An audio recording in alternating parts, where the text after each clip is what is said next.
Olá pessoal, esse é o podcast das áreas contaminadas. Eu sou Marcos Tanaka Riz, sejam bem-vindos. A trilha sonora é dos escalafobéticos Mauro Tanaka e Guilherme Durão, @azalatosampa e @guilherme.durão. Sigam a gente no nosso canal Áreas Contaminadas do Telegram e no canal do YouTube ECD Training.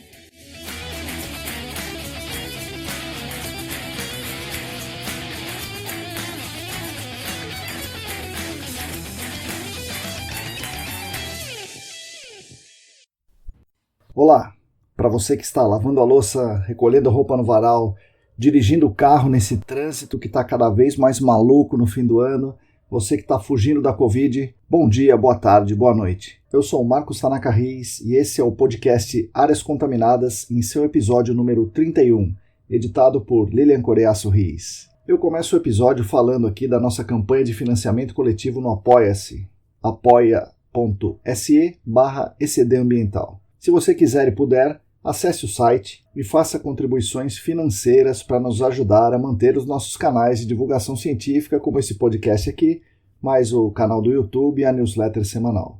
Nesse episódio número 31, converso aqui com meu amigo Fabiano Rodrigues. O Fabiano ele é técnico em mecânica, ele é administrador, engenheiro civil com pós-graduação em geotecnia, mas fundamentalmente ele é um criador, um verdadeiro inovador na acepção da palavra. Ele trabalha hoje na Sauber System. Para quem não conhece, a Sauber é uma empresa nacional que desenvolve e comercializa equipamentos de investigação e remediação de áreas contaminadas. Os principais produtos deles são os liners, os balers, as mangueiras, bexiga de amostragem de água subterrânea e outras coisas mais. Mas eles também desenvolvem, por exemplo, o VioVoc, um frasco hermético para amostragem de solo que está previsto na norma 16434. E eles estão desenvolvendo dois produtos interessantes, um é um PID e outro é um multiparâmetro, ambos com tecnologia nacional. E o Fabiano está participando ativamente desse processo, desse desenvolvimento. Além disso, ele fala da belíssima história acadêmica e profissional dele, vocês vão gostar muito disso. Ele fala um pouco de alguns pontos a melhorar nos trabalhos de campo, porque ele tem essa visão privilegiada, né? Ele consegue transitar em vários segmentos, em vários trabalhos, em várias empresas, em vários clientes, todo tipo de cliente ele consegue transitar, porque ele presta serviço para várias consultorias e várias empresas que prestam serviço para consultorias e vários laboratórios. Então, como ele tem esse bom trânsito, ele consegue ver bastante coisa e aí ele deu algumas dicas para a gente melhorar, né, para o mercado melhorar como um todo. Então isso aqui é muito legal, esse episódio vai ser muito bom. No episódio passado, a Denise e a Débora falaram das dores dos clientes. E elas concluem dizendo que os técnicos como nós, precisamos nos atualizar, atualização constante. A gente precisa não parar, né? Então nunca a gente deve parar de estudar, nunca deve parar de aprender, pois a nossa área é muito complexa. O Fabiano traz um pouco disso, com relatos de trabalhos realizados no dia a dia de empresas, né, que não seguem as melhores práticas, e ressaltando o que as meninas falaram, da necessidade de atualização, e a atualização deve ser intensa e constante. Então, o que ele viu de errado, ele já interviu na hora e já ajudou as pessoas a melhorar.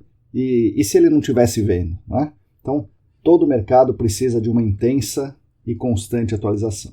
Da minha parte, espero estar contribuindo aqui com os nossos canais.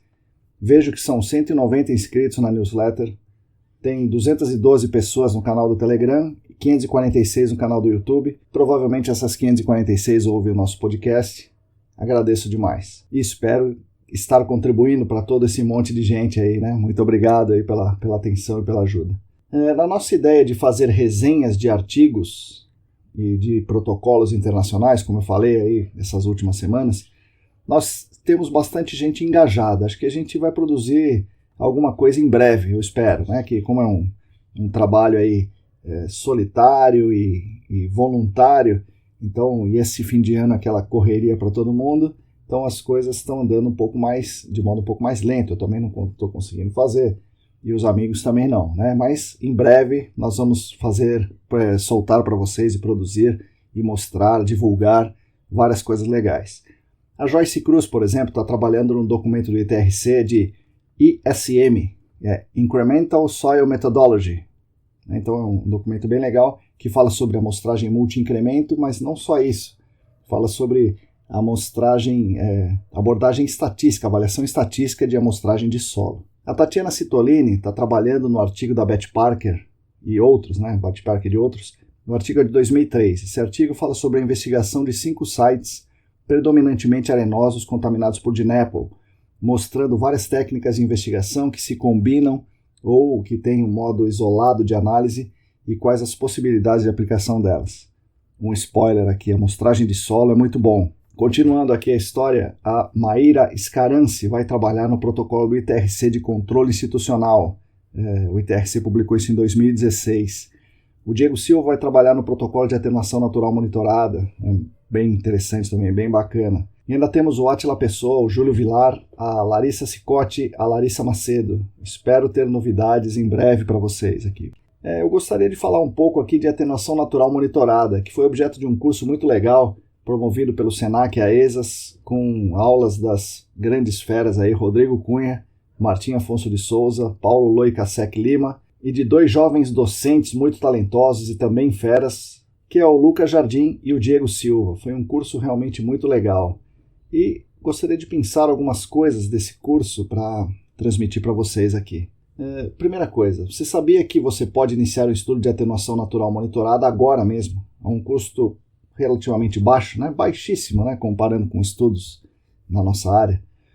Basta que na próxima campanha de monitoramento ou campanha de amostragem de água subterrânea que você vai fazer no seu projeto, você pode incluir a análise de aceptores ou de doadores de elétrons ou mesmo dos subprodutos de degradação, se forem tênis clorados. Enfim, se o seu caso é de hidrocarboneto, além de analisar o BTEX, o PAH, eventualmente o TPH, solicite também a análise de nitrato, sulfato, ferro 2, manganês 2, alcalinidade total e metano. Manganês 2 e alcalinidade total não são assim tão importantes, mas eles te ajudam a entender se o preço não ficar muito mais caro, vale a pena você pedir essa análise também. Mas o importante, sulfato, nitrato, metano e ferro 2. Se o seu caso é de etenos clorados, peça desses mesmos 4 aí, nitrato, sulfato, ferro 2 e metano é fundamental. Peça também eteno, etano, TOC, que é o carbono orgânico total dissolvido, e íon cloreto. Somente com essas análises aí você já vai poder fazer uma avaliação inicial se a atenuação natural está ocorrendo no seu site e você pode começar a monitorá-la se for interessante para você. Se você já tem dados históricos no seu site, utilize a estatística de Menkendal. Ela vai poço a poço, você vai ter que fazer essa estatística poço a poço, mas faça. Isso vai avaliar cada um desses poços para identificar se há uma diminuição da concentração e se essa diminuição é representativa estatisticamente. Uma coisa que não se pode esquecer na atenuação natural monitorada. Cada unidade hidroestratigráfica deve ser avaliada separadamente. Se você está usando o poção, aquele poço de 3 metros de seção filtrante, a sua incerteza está nos poços, não na análise estatística ou na análise de doador de elétron, receptor, nada. A sua incerteza está na unidade hidroestratigráfica. Então, para atenuação natural, como para tudo, você tem que fazer uma investigação correta. Cada unidade hidroestratigráfica sendo analisada de uma forma. Você pode ver que não há um grande custo adicional se você fizer um estudo de atenuação natural monitorada em área contaminada que você está propondo uma restrição de consumo de água. Veja, a área atingiu as CMAs e você propõe uma restrição do consumo de água, um polígono de restrição. Use as análises que eu falei agora há pouco, dos aceptores e doadores de elétrons, e use também modelos como BioScreen, BioChlor, Mass Flux Toolkit e análise de decaimento com a distância, análise de decaimento com o tempo. Enfim, trabalhe melhor nos dados. Não há grandes custos adicionais envolvidos e os ganhos ambientais são muito interessantes e relevantes para a sociedade, porque aí você vai poder dizer, essa restrição vai permanecer por 20 anos, por 10 anos, por 150 anos. Então, faça uma análise da atenuação natural, não vai te custar muito e as futuras gerações vão agradecer muito. Na minha opinião, esse estudo de atenuação natural, nesse caso, deveria ser exigido pelo órgão ambiental. Mas enfim, independente disso, creio que a responsabilidade nossa, como profissional técnico, podia englobar esse estudo, especialmente nessas áreas aí, onde vai ter uma restrição no consumo de água. Um detalhe, se for um caso com uma decisão crítica, você pode fazer um estudo adicional para comprovar a ocorrência da atenuação natural. E esse estudo é uma análise isotópica. Já existe no Brasil a análise de isótopos de carbono, não existe de isótopos de cloro. Tem um guia da EPA, muito legal, é de 2008, tá? Basta você procurar aí por CSIA, né? A sigla em inglês para Análise Isotópica de Compostos Específicos, CSIA. Bom, então é isso, pessoal. Fiquem agora com as palavras de Fabiano Rodrigues. Vamos lá, pessoal. Bom dia, boa tarde, boa noite. Hoje eu estou aqui com a presença ilustre do meu amigo Fabiano Rodrigues dos Santos. Fabiano, bom dia, boa tarde, boa noite. Bom dia, boa tarde, boa noite, Caraca. É um prazer aí estar participando do seu podcast aí voltado a áreas contaminadas. Esse desafio aí, que é ser entrevistado por você. Vamos encarar. Vamos lá, vai ser tranquilo. O pessoal vai gostar com certeza, Fabiano. Vamos começar assim contando um pouco de você, né? Onde é que você cresceu, a sua juventude, onde você passou, como é que era, mais ou menos, e onde você se decidiu pela engenharia. Como é que foi essa história? Eu sou nascido na Zona Leste, na região da Aricanduva. A engenharia, quando surgiu na minha vida, né? Desde pequeno aí, na fase dos 7, 8 anos, assim, eu lembro que eu descia pra praia, e aí eu ficava impressionado com aqueles túneis, pontes e tudo mais. Então, dali surgiu a ideia de ser engenheiro civil. Legal. Dali eu já tinha essa vontade aí de ir para engenharia, mas não sabia os desafios que a vida me traria para conseguir chegar até a engenharia, né? Comecei criança, já querendo ser engenheiro, por essas obras de arte aí que a engenharia tem. Trilhou-se outros caminhos até chegar na engenharia e cair na ambiental. E depois disso para a área de gerenciamento de áreas contaminadas. Cresci num bairro da Zona Leste, um bairro de classe média baixa. Aí a minha trajetória de ensino foi sempre em escola pública. Minha primeira formação da parte técnica, quando eu terminei o ensino médio, comecei a fazer técnico em mecânica industrial. Legal. Por indicação de um amigo. Como eu tinha dúvida em qual carreira seguir, tinha vontade de fazer engenharia, mas tinha dificuldades financeiras, certo, até de aprendizado mesmo decorrência da escola pública. Então ele falou, ó, faz um técnico, você vai ter um bom embasamento para você entrar numa engenharia depois, e aí foi o que eu segui. Aí eu fiz o técnico em mecânica industrial. Depois que eu terminei o técnico em mecânica industrial, eu entrei na faculdade de administração. Certo. Que era uma faculdade que eu conseguia pagar com o meu trabalho. Então, assim, fiz administração. Certo. E qual foi a minha estratégia de ensino aí para eu conseguir galgar degraus e chegar até a engenharia? Me matriculei na administração com a intenção de entrar para o mercado de trabalho, conseguir um bom trabalho, um crescimento profissional, posteriormente adentrar a faculdade de engenharia, né? Fiz ADM durante 4 anos. Nesse processo de ensino da administração, que foi dos 18 aos 22 anos, eu entrei para a área ambiental. No meu primeiro ano de faculdade de administração, eu consegui um emprego no laboratório Stinsk Analytical Solutions. Ali eu comecei a ter esse contato com a área ambiental e com as áreas contaminadas. Certo. Perto do metrô Paraíso e tal, né? Isso mesmo, aquele laboratório que ficava localizado ali na Rua Cubatão. Legal. E era um dos laboratórios pioneiros aí na área ambiental, Sim. né? Trabalhei nele durante 5 anos e meio. Foi quando eu concluí a faculdade de administração. Tinha conseguido chegar até o cargo de coordenador de projetos internos na Analytical Solutions. Finalizei a administração.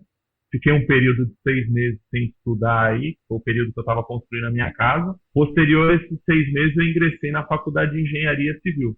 Caramba. Era meu sonho de criança. Aí engrenei na faculdade de engenharia civil. Foi mais 5 anos de luta aí, né? Trabalhava durante o dia inteiro no laboratório, saía do laboratório, ia para a faculdade à noite. Vixe. Aí finalizei engenharia civil. Aí depois veio as pós-graduações aí que vem trilhando o caminho aí para a área ambiental. Caramba, então você entrou primeiro no GAC e depois na engenharia. Nossa Senhora. E daí você trabalhou durante toda a graduação em engenharia, você estava no laboratório. Durante toda a graduação da engenharia, o primeiro ano de engenharia eu ainda estava no laboratório. Do segundo ano em diante, foi quando eu vim para a Sauber. Certo, No certo. segundo ano de engenharia, eu saí da Analytical Solutions, foi o processo de mudança dela da Rua Cubatão para Alphaville. Certo. Aí, para mim, se tornava surreal atravessar todo dia São Paulo e ainda ter que ir para a faculdade à noite, então eu consegui uma vaga aqui na Sauber System para vir coordenar a equipe de campo que eles tinham aqui, e aí ficava bem mais próximo da minha residência. Foi quando eu vim totalmente para a área de gerenciamento de áreas contaminadas, né?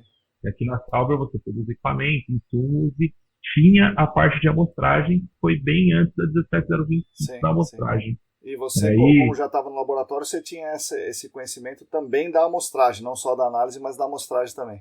Sim, porque a Analytical Solution foi um dos primeiros laboratórios a ter equipe de amostragem, não só de efluentes e águas tratadas, como de baixa vazão. Então, assim, quando iniciou-se lá a amostragem de baixa vazão, meados de 2008, 2009, a Analytical Solutions comprou 2 kits de baixa vazão completos. Legal. Na época até foi importado, um foi adquirido da Clean e um acho que foi importado direto dos Estados Unidos.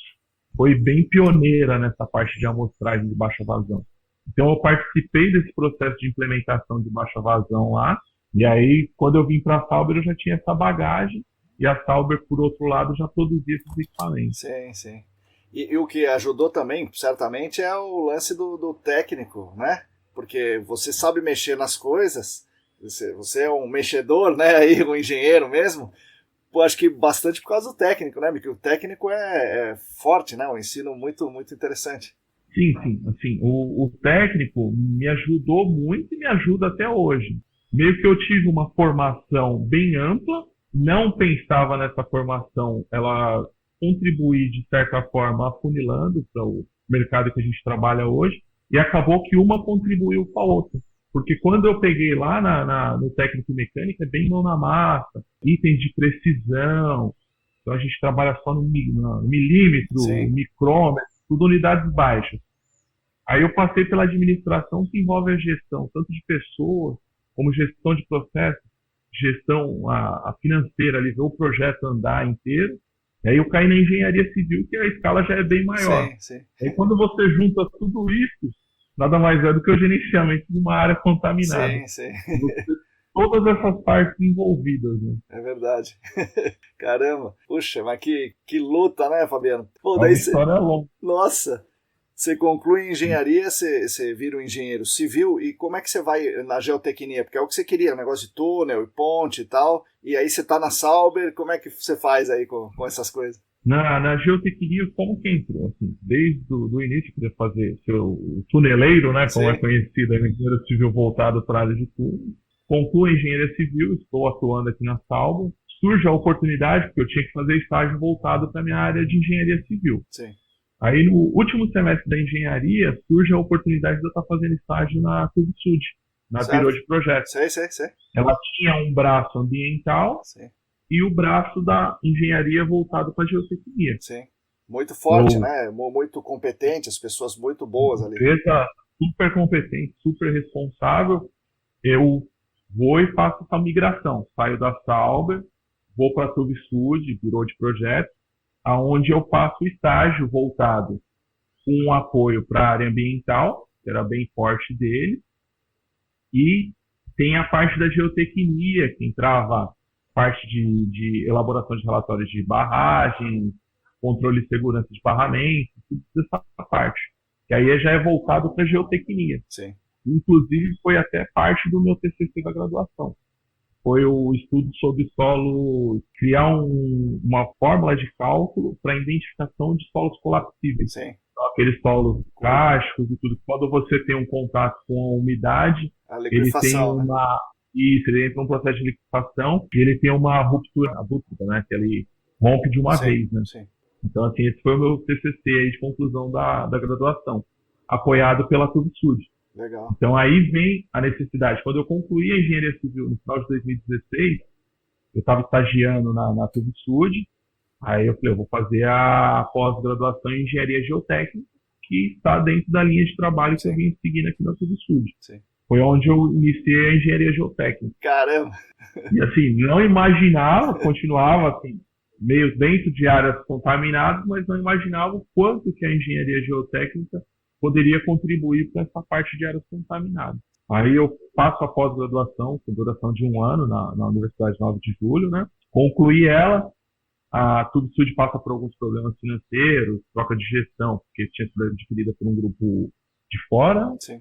Aí é onde tem algumas realocações, e nessas realocações eu perco minha cadeira. Você rodou. Aí eu volto para Sauber. Só que aí eu volto para Sauber já com outra visão de mercado, Sim. com outras tendências e tudo mais. Assim, aí eu volto para agregar mais valor e desenvolver novos produtos e novos equipamentos aí para Sauber, para dar mais uma guinada aí no degrau na Sauber também. Pô, legal. E aí agora inicia-se aí uma nova fase, que é a pós-graduação lá no Senac. Ninguém nada menos aí que são os melhores do mercado, né, cara? Que bom, né? Tomara que sejam mesmo, hein, Fabiano? Vamos ver. Daí eu não tenho dúvida, cara. Caramba, mas que loucura. Mas aí falando na geotecnia, eu estudei um pouco disso daí, né, também, e a gente percebe que no nosso mercado de gerenciamento de áreas contaminadas é muita hidrogeologia, né? Então, a hidrogeologia é muito forte para nós, e a gente percebe, estudando geotecnia, que os caras da geotecnia não sabem nada de hidrogeologia. E nós, que somos do gerenciamento de áreas contaminadas muito influenciados pela hidrogeologia, não sabemos nada de geotecnia, mas a gente deveria saber. Tem tanta coisa lá que a gente pode aplicar aqui, né?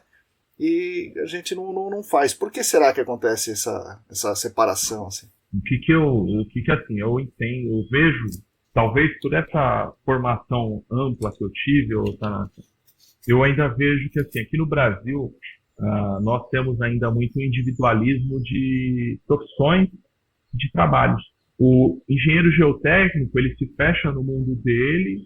Eu sou engenheiro geotécnico, eu cuido de estabilidade de barragem, eu cuido de avaliação de fundações, processos de elaboração de projetos de túneis. O hidrogeólogo se fecha no mundo dele lá, na parte de estudo de hidrogeologia, análise do cástico, análise da ruptura de rocha. A gente ainda não tem aquele trabalho integrado. Peraí, se eu tenho uma rocha tal ali, como que será que é esse solo para cima? Deixa eu consultar um engenheiro geotécnico para ver qual que é a característica desse solo para enxergar uma percolação de um líquido. Sim. E a percolação de um produto, porque muda muito. A percolação de água é uma forma, a percolação do fluido é outra. Sim, sim. A gente ainda peca muito nesse aspecto de ter uma integração melhor entre as engenharias e os problemas que nós temos. Eu vejo que, assim, as pessoas, elas mesmo que, assim, eu tenho um problema X numa área, eu não posso consultar um hidrogeólogo X ou um engenheiro geotécnico Y, porque eu posso estar expondo o meu problema do meu cliente para aquele concorrente ou para aquela pessoa que pode se tornar um concorrente no futuro. Sendo que, na verdade, se nós conseguirmos agregar todas essas ferramentas e essas pessoas, sim. A gente vai ter projetos e processos muito melhores e muitas vezes mais otimizados. Com certeza. Você vai chegar num projeto final com um custo muito menor, por quê? Eu consegui lá no início do projeto sentar com um geotécnico, um hidrogeólogo, um geoquímico, sim, entender como que esse processo da contaminação ocorreu e como que ele vai se comportar ao decorrer dos anos.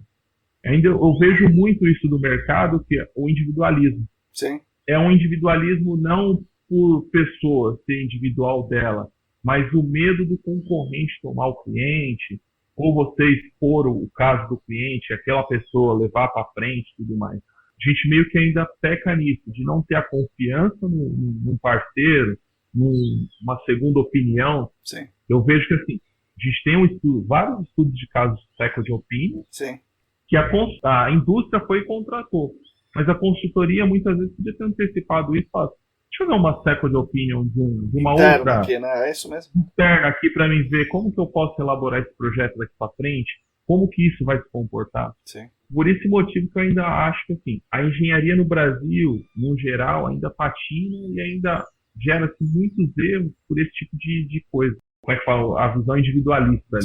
Sim, sim. A farinha Mas pouca, meu pirão primeiro, né? Essa frase cabe bem, assim. Sendo que farinha pouco, o pirão poderia ser dividido para todos. Pois é. Fazer um pirão maior, né? Um pouquinho. Mas, assim, a engenharia geotécnica, ela tem muito a contribuir na área de gerenciamento de áreas contaminadas. Sim. É mesmo porque você está fazendo um estudo direto do comportamento do solo, o quanto que aquele solo ele suporta antes de entrar num processo de ruptura, o processo, até mesmo, a gente tem um solo muito heterogêneo no Brasil. Sim. Quando você vai estudar uma determinada área, você encontra 3, 4 tipos de solo naquela área. E quem tem esse conhecimento do solo? Engenheiro geotécnico. Sim. O geólogo ele vai ter um conhecimento, mas quem vai conhecer mesmo é o engenheiro geotécnico, ali para determinar o comportamento daquele solo frente a um aumento de nível d'água ou uma diminuição de nível d'água. Quando eu diminuo o nível d'água de uma área na geotecnia, eu mexo totalmente com a segurança e estabilidade daquela área. Sim.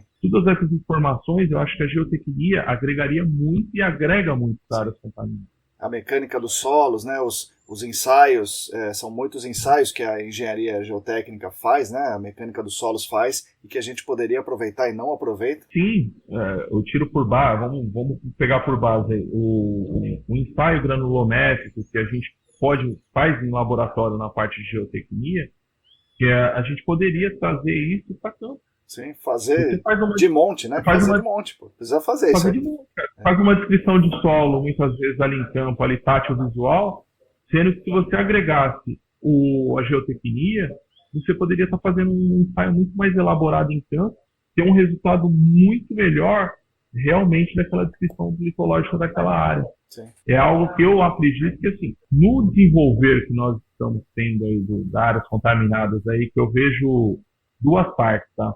Áreas contaminadas antes de 2015, 2016 aí, e áreas contaminadas de 2015 para cá. Foi quando começou a entrar alta resolução, entender melhor como se comporta o solo, qual o solo que a gente tem ali, aquelas pequenas lâminas que a gente sabe que tem lá de argila no meio de uma areia, que faz total diferença na parte de áreas contaminadas. Na geotecnia, tá nem aí. Pequeno filete de argila ali vai embora. Mas em áreas contaminadas, aquilo ali muda totalmente o fluxo laminar de um contaminante. Sim. Se agregar essas duas áreas, nós com certeza teremos um mercado aí muito maior e muito mais desenvolvido. Sim. Bom, você teve duas passagens aí na Sauber, né?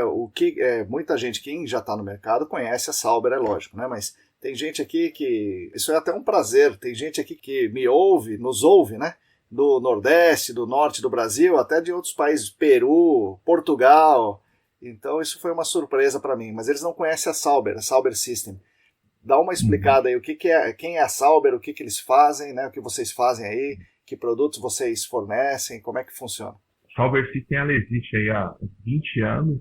Ela é uma empresa voltada para desenvolver equipamentos e insumos para a área de amostragem de água subterrânea, solo, tudo que envolve investigação e remediação ambiental. A Sauber tem um produto para poder atender esse mercado. Ela surge lá no início de 2000 com as primeiras partes aí de amostragem, fazendo o Baylor e o Liner, que eram os primeiros produtos aí voltados para a área ambiental. Que é uma vitória ter isso, né? Antes de 2000 não existia isso fabricado no Brasil. Então, como é que era a amostragem de solo aqui, né? Não existia. E até hoje a gente vê em Portugal. Em Portugal não existe o Liner, né? E outros estados aqui também eles têm que comprar aqui em São Paulo e tal. Mas o surgimento de empresas como a Sauber, que fabricavam o Liner e o Baylor, né, no caso ali, para amostragem de água, foi um fato muito importante para o desenvolvimento do gerenciamento de áreas contaminadas. Mas é legal, né? No início, então, era uma fábrica de produtos de plástico, né? Isso. A Sauber, ela surge de dentro de uma empresa, que era a Correia Júnior, que era uma empresa de injeção de plástico. Só trabalhava com a parte de injeção de plástico, fabricando essas máquinas de cartão, que hoje a gente tem aos montes aí. Sei. A Correia Júnior injetava aquele teclado, aquele visorzinho, toda aquela parte da máquina, a Correia Júnior injetava. E aí surge essa oportunidade de mercado ambiental. Então a Sauber vem e apresenta o Baylor e o Liner, os dois primeiros produtos. E aí começam a surgir os itens voltados para a área ambiental. Aí vem medidor de nível, posteriormente vem o kit baixa vazão, aí entra a bomba de bexiga, compressor controlador, e aí começa esse processo todo de desenvolvimento. A Sauber, ela é uma empresa 100% nacional. Certo. Tudo é produzido aqui. Então, assim, eu estendo um convite a todos os nossos ouvintes aí, tiverem a curiosidade, quiser saber como que é produzido o Baylor, como é produzida a mangueira, como é produzida a bomba de baixa vazão, o compressor, pode marcar e vir nos visitar. Isso é A gente está legal. aberto à licitação, temos até um posto de monitoramento aqui para testar os equipamentos, demonstrar como que é o funcionamento deles. O convite fica estendido a todos os nossos ouvintes, e fora do Brasil, dentro do Brasil, norte, nordeste, aí, sul, são convidados, tá? É legal que se a pessoa for aí, você pode, né, se a pessoa não tiver muita afinidade com os equipamentos, vocês podem tranquilamente ensinar, olha, o medidor de nível é assim, o kit baixa vazão é assado, né? Com certeza, Tanaka. Assim, eu estou sempre à disposição para quê? Porque muitas vezes as pessoas já viram a utilização do equipamento, mas é o que eu falo, você ver e utilizar são duas Sim. coisas totalmente diferentes. Sim. Eu vi tal pessoa utilizando. Será que aquela pessoa estava realmente utilizando a modo certo? Já cansei de encontrar técnicos que vêm até aqui. Pô, Fabiano, a gente usava dessa forma. E aí você demonstra como que é a real utilização de um kit baixa vazão. Você consegue mostrar para o cara que ele vai ter uma otimização de tempo em campo, o porquê que eu determino tal pressão para aquela amostragem, tal tempo de carga, tal tempo de descarga durante a baixa vazão. Então, assim, isso são informações, quando a pessoa chega aqui, que eu demonstro o equipamento e explico para ela vai para campo com outra visão. Sim. É igual aquele comentário que a gente tem lá no Senac. Você tem uma aula no sábado, quando você chega na segunda-feira lá no seu escritório que você vai escrever um relatório, você lembra daquela informação e fala assim, poxa, isso aqui eu preciso fazer diferente, porque eu vinha fazendo errado, mas agora eu sei como que é o certo. Essa troca de informações que a gente tem é de suma importância. Quando a pessoa vem até aqui, ela consegue utilizar o equipamento de uma forma muito melhor, aumentando o prazo de vida útil e tudo mais. E até descobre-se outros produtos que elas não tinham conhecimento que a gente fabricava no Brasil. Sim. Por incrível que pareça, tem empresas, eu chego em algumas empresas, às vezes o cara fala assim, poxa, eu preciso de determinado item. Eu tenho. Eu falo para ele, não, você está brincando. Eu tenho lá. Então, um exemplo, um produto clássico nosso, o liner. Sim. Essa semana eu visitei um cliente, cheguei lá pro cliente e falei, pô, cara, se precisar de liner a gente tem. Ele falou, não, você faz liner? Meu Deus do céu, faz 20 anos. Em algum momento aí, alguém daquela empresa teve essa troca e ele deixou de comprar da gente. Você acaba também esquecendo, porque teve um processo de mudança. Vou dar um exemplo do liner. Hein? Consultorias antes, ela tinha uma equipe própria de sondagem, Sim. onde ela comprava o liner da Sauber. Sim. Ela passou esse processo de sondagem para as empresas de sondagem executar, as empresas de sondagem já levam o liner. Sim. E agora meio que está voltando aquela coisa para não ter uma bitributação ou algo assim. A consultoria fornece os insumos e a empresa que vai executar o serviço vai lá e executa somente o serviço. Sim. Meio que essa informação acaba se perdendo. Onde eu compro determinado insumo? Onde eu compro determinado item? Então assim meio que se perde. E a Sauber está aí no desenvolvimento de cada vez mais itens aí para atender melhor o mercado. E infelizmente assim, tecnologias vêm todas de fora. Isso aí não tem como fugir. A gente pega o mercado americano, o mercado canadense, cara, elas estão bem lá na frente, com tecnologia, não com ideias. Ideias nós brasileiros temos várias, né? Sim. Daí, às vezes, falta aonde eu desenvolvo essa ideia, né? Sim. Aquela consultoria que tiver a ideia de um determinado item, um produto, pode procurar a Sauber, a gente vai sentar e vai fazer um estudo de viabilidade para atender essa consultoria naquele determinado projeto. Sim. A gente tem essa facilidade de desenvolver um produto para atender um determinado cliente. Tá? Caso contrário, a gente vai lá fora, entende as tecnologias. Infelizmente, para você trazer essas tecnologias para o Brasil ainda é muito caro, muitas vezes. E aí a gente vai e desenvolve aqui no Brasil e atende o mercado. Esse é o princípio da Sauber hoje. Vamos desenvolver uma tecnologia X que lá fora já está andando. O que a gente tem para produzir aqui no Brasil? Vamos produzir aqui com o custo Brasil e conseguir atender o mercado de áreas contaminadas. Queria que você falasse de 3 produtos aí inovadores que eu conheço, né? Depois você fala de outros que você conhece, eu não conheço e tal, que vocês têm aí. Um deles é o segurador de amostras dentro do liner, né? O Core Catcher ou o Aranha, né? Então é uma coisa que sempre faltou no Brasil, tal. Puxa vida, não existe o Core Catcher, e acredito que vocês já tenham isso, né, comercialmente. Outro é o dispositivo hermético de amostragem de solo, que faz parte da norma 16434 de amostragem de solo para voláteis, né? Que é o Viovoc. Como é que foi o desenvolvimento disso? Porque eu sei que vocês batalharam pra caramba, fizeram muitos estudos, muitos testes, muita conversa para poder fazer um produto que hoje é bastante utilizado aí no mercado. E uma ideia que você me mostrou que vocês estão desenvolvendo, mas eu acredito que ainda não esteja comercialmente falando, que é um detector por fotoionização, né? Que é um PID nacional, que a gente sempre tem que usar um PID, e o PID, puxa, vai consertar, e é caro, e a pecinha não vem, e demora e tal, e vocês estavam trabalhando, né, no desenvolvimento desse equipamento. Então eu queria que você falasse um pouco desses três aí, como é que está o estágio deles. Vamos lá, o Corecatcher é um produto que a gente fez aí no começo do ano passado, ainda divulgando para o cliente. Ele tem alguns clientes que não têm o conhecimento, tem o Corecatcher, mas eu acredito que agora, depois do podcast, o Brasil vai saber. Tá? Surgiu através de um cliente de uma empresa de sondagem. Ele me ligou, no período que eu estava prestando um serviço até para um amigo nosso, que é o Gilberto da Solution, um cara que sempre me ajudou aí, sempre, me ensinou muito na área de sondagem aí. Acompanhei ele em diversos campos aí de sondagem, então assim, aprendi muito com ele. Tanto na parte de sondagem, como numa outra parte que eu conheço hoje, que é a parte de desenvolvimento ambiental voltado para a movimentação de indivíduos arbóreos. Caramba, legal. O Gilberto faz toda essa parte aí de replantio, compensação ambiental, e ele que me ensinou essa parte aí também. Legal. De curioso, e ele me ensinou. Então surgiu essa demanda do Corecatcher. Clientes chegavam para fazer uma amostragem de solos arenosos, trava-se lá o liner a 5, 6 metros, volta só o liner sujo. E aí, da onde vem o Corecatcher? Ou você trazia da China, levava dias e dias, tinha que trazer uma quantidade para compensar, ou você trazia de fora dos Estados Unidos também, que era um custo absurdo. A gente fez um estudo de viabilidade e desenvolvemos aqui. Hoje a gente já tem a pronta entrega, o Corecatcher 44, que é o liner convencional aí para 90% do mercado, e o Corecatcher do liner 38. Que é o meu, só eu que uso, né, eu acho.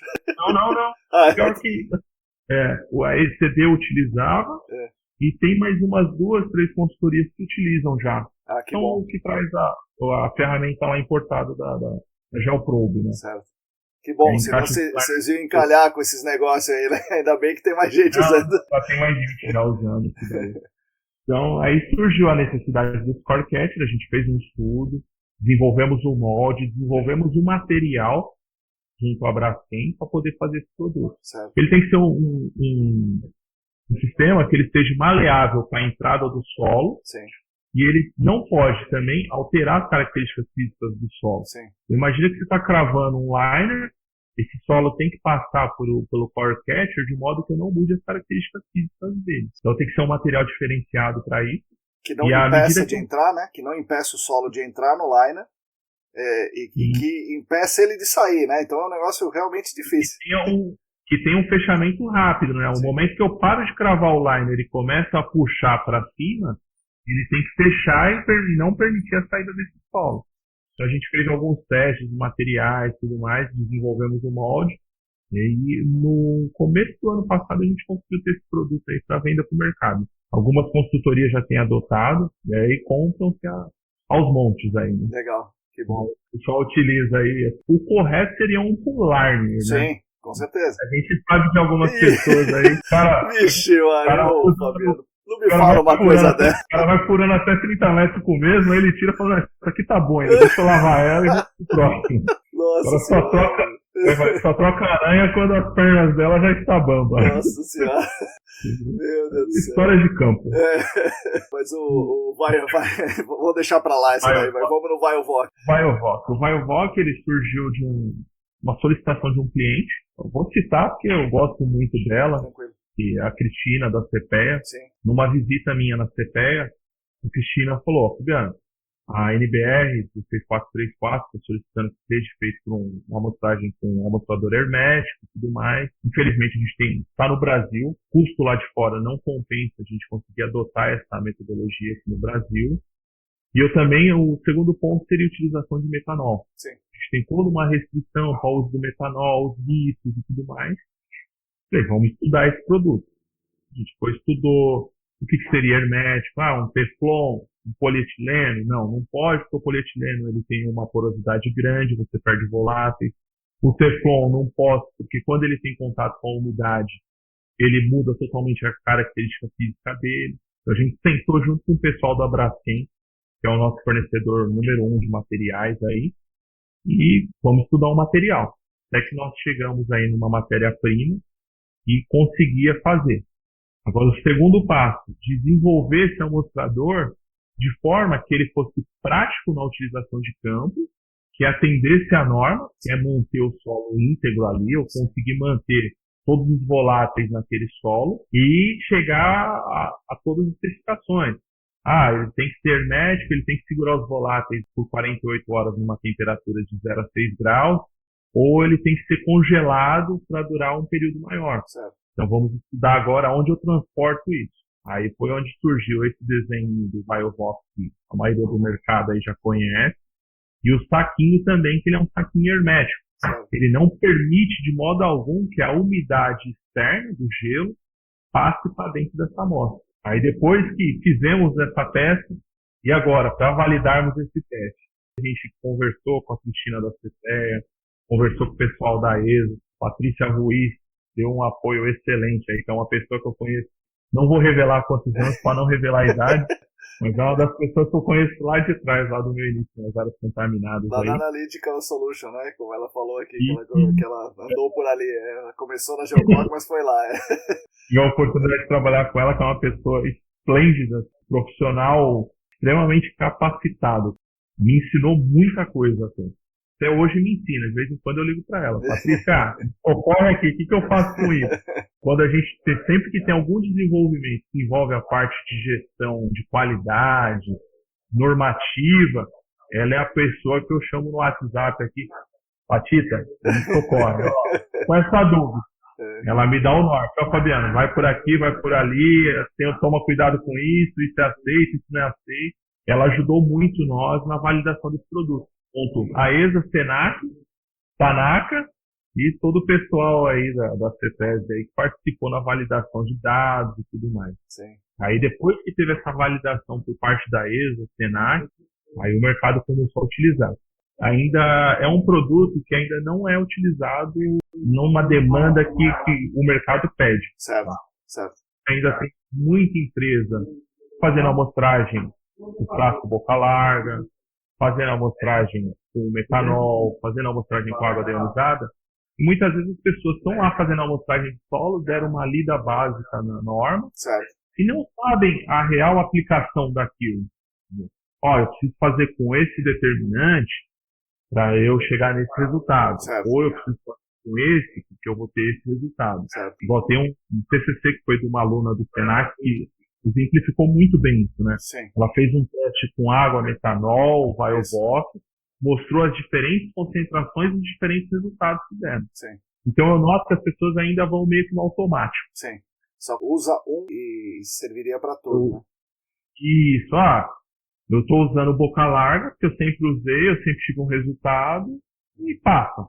Eu estou usando, a gente vê aí o pessoal, eu estou usando o liner ainda, sim, porque eu tenho um resultado. Mas o mercado ainda não integrou essa parte aí. Muitas vezes é o que eu falo, o cara gasta muito dinheiro no processo. E o amostrar o solo, o cara deixa de lado lá. Entendeu? O seu mantra, que é assim, aí eu volto lá na geotecnia, né? O solo, você vai de 10 a menos 1 até 10 a menos 12 lá no chilinho que você não passa nada, entendeu? Você tem uma percolação mínima. E aí você imagina que esse cara ele vai amostrar o solo, ele pega lá o frasquinho boca larga, para encher o frasquinho ele já pegou 15 centímetros do liner. Pronto, já perdeu toda a referência. E aí quando você pega um frasco hermético, você vai pegar aquela direção ali que você quer amostrar, realmente aquela faixa de solo que você quer ter um resultado plausível e um resultado que aponte o norte. Realmente o meu contaminante está nessa faixa. Sim.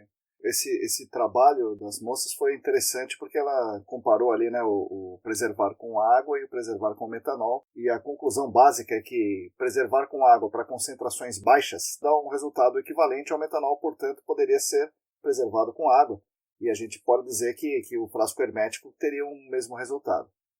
Para concentrações altas, mas aí é alta, diferente do trabalho da ESAS, o alta é alta mesmo, tipo 1 grama por quilo ou mais, aí teria que ser com metanol, porque de outra forma você vai perder ali, né, um pouco da massa. Mas é isso, você tem que ter a fonte. Se você está na fonte, o melhor é o metanol. Se você não está na fonte, tem outras alternativas que você pode e deve considerar, né?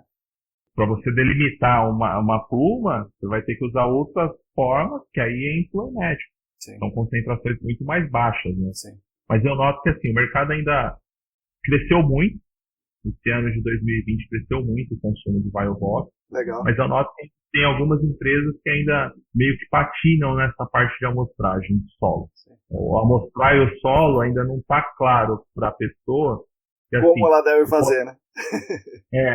Como eu devo fazer, que assim, muito da minha massa de contaminante está trapeada no solo. Sim. E não na água subterrânea. Aí é onde fica lá 2, 3, 5 anos uma remediação e aí depois o cara aponta um efeito rebote. Pois é. Sendo que estava lá desde sempre, né? É a volta dos que não foram, né? Entendeu? Mas é isso. Esse é o segundo produto. Mas eu percebi, Fabiano, falando desse tema, eu percebi recentemente isso, eu não imaginava que era assim. Eu achava que desde 2015, com a norma 16434, as pessoas estavam usando coisas que estão de acordo com a norma. Por exemplo, frasco hermético, ou metanol, ou água, ou congelamento e tal. Mas em 2020 eu percebi que tem bastante players no mercado aí que não conhecem a norma. Se não conhece, obviamente não usam, né? No Brasil inteiro, inclusive no estado de São Paulo. O cara fala, mas puxa, o fulano entregou o relatório com um frasco de boca larga e entre aspas, né, foi aceito. Não é que ele foi aceito, entregou e ninguém deu multa nele, ainda. Então, isso aí pelo visto continua. Os caras estão desrespeitando a norma, né? É engraçado, 2020. E assim, o amostrar o solo, Tanaka, tem uma série de especificações, né, cara? Você pega a norma para ler, ela cita apenas os pontos. Ó, você pode amostrar com água, você pode amostrar com metanol, você pode amostrar com frasco hermético. Vamos para campo agora. Com a água, eu tenho que garantir essa minha água deionizada. Sim.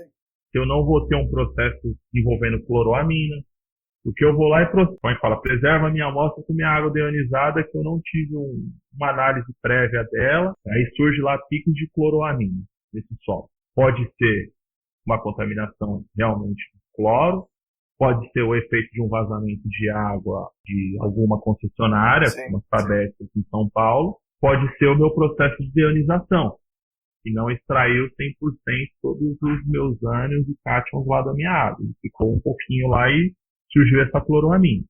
Quando eu entro no metanol, mesma coisa. O laboratório que me fornece metanol, ele tem que garantir que esse metanol é de primeira. Certo? O segundo ponto, a validade desse metanol, porque uma vez que eu tirei ele do laboratório, 7 dias, tem uma série de especificações, ele tem que ser mantido refrigerado, não pode ser aquecido. Às vezes o cara recebe esses frascos na consultoria na sexta-feira, ele vai iniciar o campo na segunda, ou seja, já perdeu aí sexta, sábado, domingo, já perdeu 3 dias.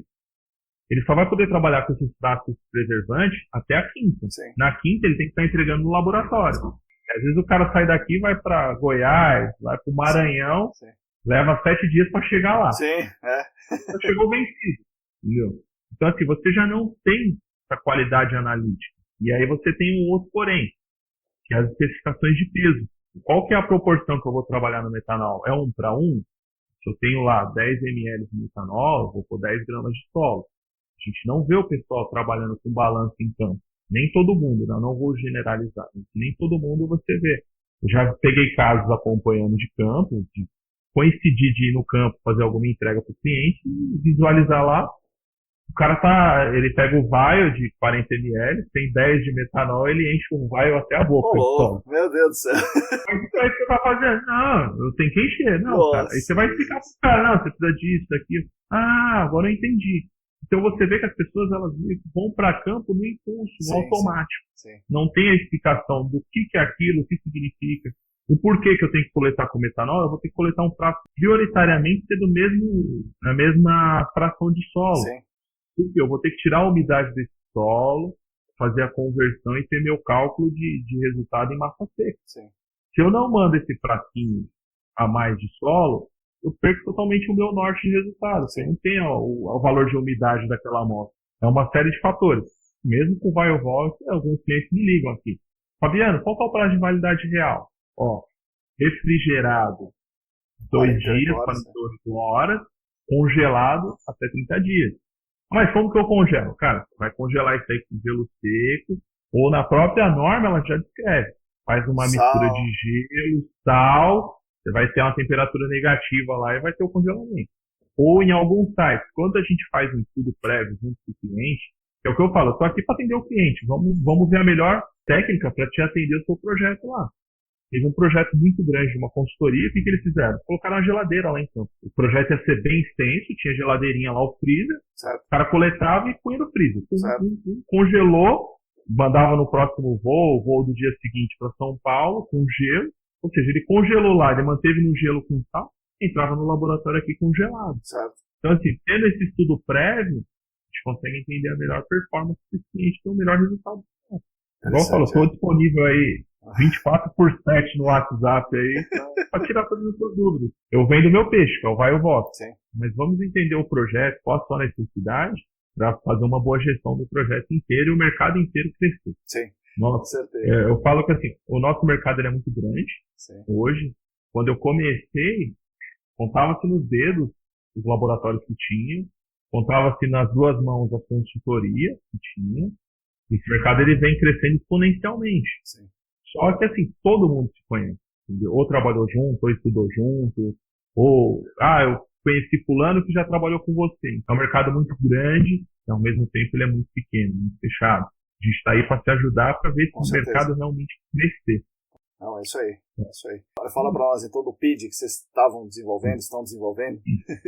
Vamos lá, o PID é um projeto aí que está dentro de... A gente hoje tem 4 projetos em desenvolvimento. Tá? O PID é um desses que está em desenvolvimento. Comecei a mexer com ele aí no final do ano passado, foi quando a gente fez alguns testes até lá no Senac. Sim. Não é um projeto fácil de desenvolver. Imagina. Está envolvendo eu aí com a minha engenharia de função, engenheiro elétrico, engenheiro eletrônico e um engenheiro químico, por incrível que pareça. Nós começamos o processo de desenvolvimento, até conseguimos ter resultados bem positivos. Mas você acompanhou os testes que a gente fez lá no Senac, os testes que a gente fez naquele outro site. Só que assim, está bem desenvolvido, porém, por causa dessa pandemia, por causa da importação de peças, acabou freando.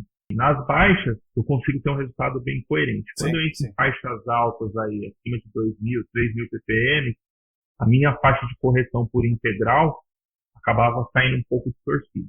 A gente foi entender como que se comportavam os gases nesse processo, quando é alta concentração, quando é baixa concentração, para poder continuar o processo de desenvolvimento. Aí veio a pandemia, muitas das peças que nós utilizamos no desenvolvimento vêm da China. Por causa da pandemia, esse mercado de importação ficou fechado, teve itens que a gente já estava trazendo, ficou barrado no aeroporto, por questão de quarentena e tudo mais, acaba se perdendo, a gente tem esse problema de logística no Brasil, o produto chega de importação, fica meio que largado.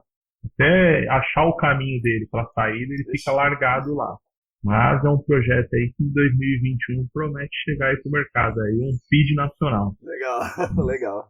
Seria muito importante, muito bom. Com certeza aí teremos novidades boas aí nessa parte aí pro ano que vem. Legal. Utilizando tecnologia Tupiniquim. Legal. Isso é bem bacana, eu gosto bastante. Né? Bom, tem alguma outra coisa aqui, algum produto interessante, algum desenvolvimento que vocês estejam pensando aí, que você queira falar pro pessoal? Sim, um segundo produto, que é o que a gente utiliza muito no Brasil, que é o multiparâmetros, né? Certo. Que infelizmente hoje a gente fica nas mãos dos importados. Né? A gente está estudando aí também. Quem sabe em 2021 também não surge um multiparâmetro aí, tecnologia brasileira aí, Sauber System. Legal. Já conseguimos ajustar um parâmetro já. Certo. Que é a condutividade a gente já ajustou. Agora a gente está trabalhando em cima do oxigênio dissolvido, pH e ORT. Legal. O OD é o mais complexo, que envolve uma série de outros fatores para você chegar no resultado do oxigênio dissolvido da água. E qual que é o carro-chefe? O que vocês vendem mais aí na Sauber? Hoje o nosso carro-chefe de venda é o material para amostragem. Mangueira, bexiga, os filtros, que é outra coisa que o pessoal tem se conscientizado bastante, de filtrar em campo. Sim. A qualidade da amostra é outro, o resultado analítico é outro. Antigamente ainda fazia aquela parte de eu amostro em campo, mando para o laboratório faz a filtragem lá e se vira para fazer nas 24 horas. Né? Então, assim, essa qualidade melhorou muito. Então, assim, o nosso carro-chefe hoje é a venda de insumos voltado para amostragem de baixa vazão. E, por incrível que pareça, um produto que a gente vende muito é o baler. Legal, E interessante. Pode ser aplicado aqui em São Paulo, mas a gente ainda vende muito, sabe? Desde 2010, mais ou menos, eu venho escutando, o baler vai ser um produto extinto, o baler vai ser um produto extinto, e a gente continua vendendo bastante. Isso é um termômetro interessante. Vocês que vendem o produto, se vocês estão vendendo é porque está sendo usado, é claro, né? Ainda está sendo bem utilizado, é bem utilizado, principalmente para as regiões norte, nordeste e centro-oeste, ainda é muito aplicado. O sul, por força da 17025, né? Quando a gente pega lá o Rio Grande do Sul, que agora foi o último estado a ter exigido a 17025 na amostragem, sim, então já começa a trabalhar muito mais forte a baixa vazão. Aí é o que você falou, é um termômetro. Eu deixo de vender o baler, mas eu começo a vender mais mangueira, bexiga, outros insumos. A gente consegue mapear sim, como estão os métodos de amostragem pela aquisição dos insumos que estão ocorrendo com a gente. Sim. Olha, interessante. Bom a gente ficar atento nisso aí. A gente vai falar mais vezes, então. Esse aí é o termômetro. O meu termômetro para saber como que tá as amostragens a nível Brasil é esses dois itens. Fabiano, eu queria que você falasse um pouco dessa sua experiência no mundo das áreas contaminadas. Você tem visto as minhas aulas, as minhas conversas, a gente conversa sem a aula, com a aula e tal, que eu digo que o poção está errado, né? O poço com 3 metros de seção filtrante, não afogado, serve para tudo aqui no Brasil, foi muito instalado, e ele é ruim porque ele conecta várias unidades estratigráficas e cada uma diz uma coisa, e quando você junta tudo isso no mesmo poço, você não tem nenhuma informação, né? Isso eu digo, é ruim. Você que anda por aí, andava mais, hoje você anda menos, como é que está esse poção aí no mundo afora? São todos os poços assim? É 90%? É 50%? Como você acha que funciona? Sim, o que eu vejo, Otanato? Mudou bem o mercado, vem mudando, tá? O poção ele era utilizado até pouco tempo atrás, aí, antes da DD38, utilizava-se muito, que era a famosa história lá, abaixo do DNA 2 metros, acima do DNA 1 metro de tudo filtrante e vamos ver o que a gente contaminante. Imagina o tanto de unidades estratigráficas que você juntando esses 3 metros. Pois é. Entendeu? Assim, eu vejo que hoje o pessoal tem utilizado outras formas. Vou fazer um poço multinível. O cara coloca um filtro de um metro. Ainda junta algumas unidades estratigráficas, mas já diminui. Ainda vejo assim, o pessoal utilizar muito, vou fazer um poço multinível, o cara vem naquela seçãozinha lá. 5, 7, 10. Certo. Ou 2, 4, 6. Ainda vem muito padronizado. Isso existe ainda? Existe ainda. Infelizmente existe. Talvez não tenha, eu acredito por falta de conhecimento mesmo. Mas eu noto que assim, tem sido mais aplicado as tecnologias aí. Você faz uma alta resolução, verifica-se qual que é o meu maior ponto ali de fluidez, qual que é aquela unidade hidroestratigráfica de maior interesse. Então o cara vai lá e instala o poço pré-filtro naquela unidade. Isso tem mudado, tem crescido, mas não no volume que nós queríamos que ocorresse. Certo. Talvez, por quê? Por até uma dificuldade do mercado. Vou te dar um exemplo. Tenho acompanhado alguns casos aí no LinkedIn. Eles estão lá, gastam uma bala para fazer uma alta resolução no site. E aí, na hora de instalar o poço, o cara não tem aquele filtro de 10 centímetros, um filtro de 15 centímetros para utilizar aquelas unidades hidroestratigráficas. Então, assim, outro dia eu vi um projeto até de um grande parceiro aí, um cara que conhece muito, que é o Gustavo Codo. Ele fez uma alta resolução, foi lá e instalou um poço CMT. Sim. Você consegue ter a unidade estratigráfica naquele ponto seu de interesse. Sim. Ou seja, você estende esse processo de alta resolução por um longo período. Sim. Eu vou lá e identifico as minhas unidades estratigráficas, e coleta água naquelas minhas zonas de interesse. Sim. Então eu não só analisei o solo, como eu vou conseguir analisar minha água subterrânea naquela minha faixa de interesse. Sim. Mas infelizmente a gente ainda vê muita gente instalando poço com seções compridas, aquele caso do cara que descia rolam até 25 metros. Aí ele descobre que o NA dele estava em 22. Ele puxa o tubo, joga pré-filtro embaixo. Ou seja, cara, você está com 5 metros de pré-filtro, você não está com 2, realmente, entendeu? É a famosa história. Eu me enganei para falar que está certo, mas você está se auto-enganando. Enfim. Mas eu noto que tem essa mudança, é uma tendência do mercado entender que tudo o que você faz, as 2 etapas primeiras lá, que é a preliminar, você vai levantar as áreas fontes, isso daí é de suma importância para você determinar os próximos passos, e a confirmatória é de suma importância para você determinar o que realmente você tem naquela área. Sim. O pessoal tem começado a entender mais essas 2 partes aí do processo, são de suma importância para você ter um projeto de remediação lá na frente, extremamente excelente e eficaz. Mas ainda temos algumas nuances aí a serem mudadas aí no futuro não tão distante. Com certeza. E como você trabalhou e trabalha muito com amostragem de água, eu queria que você desse alguma dica para as pessoas do que se faz errado por aí, que não deve ser feito, e você já viu muita gente, sabe, um erro muito frequente que você tenha visto e que você possa falar para os caras aqui, olha, toma cuidado com tal coisa. Na amostragem, assim, eu vou puxar até um pouquinho antes da amostragem de água. Um ponto muito importante da amostragem de água, ele é pré-amostragem, que é o processo de desenvolvimento do poço. Uma amostragem de água subterrânea, para ser perfeita, você tem que ter feito um trabalho de desenvolvimento desse poço. Mesmo que seja um poço antigo, se envolva, porque você vai ter o quê? Muitas vezes você tem sedimento no fundo, algo ali, que se você desenvolver, você vai isentar essa amostra do metal dissolvido que está ali parado naquele poço, por algum motivo ele ficou tapeado ali no poço. Agora, o ponto de amostragem de água subterrânea. Alguns pontos que eu vejo aí. O pessoal tem a amostragem de água subterrânea, ela nada mais é do que tem um sistema que ele injeta ar na bomba, um sistema físico, eu mando ar, sobe água. Se eu for converter isso em unidade lógica, eu tenho PSI, que é pressão, MCA, que é metro de coluna d'água. O pessoal vai para campo muitas vezes já com o hábito, eu sempre trabalho com 40 PSI, eu sempre trabalho com 60 PSI. Isso é de poço para poço. Quando eu faço uma conversão de unidade sistema internacional aí, de PSI para MCA, é 1,5 PSI para 1 MCA. Lógico, vamos colocar 2 PSI para cada MCA. Então, se eu tenho um poço de 10 metros, eu vou trabalhar com 20, no máximo 30 PSI de poço profundo. É totalmente diferente do poço raso. O pessoal às vezes tem mania de querer fazer poço profundo igual ao poço raso. É outro método. Você tem que ter paciência antes de mais nada, porque a água leva muito mais tempo para chegar na superfície. Esse é um dos pontos. O que mais que eu citaria assim?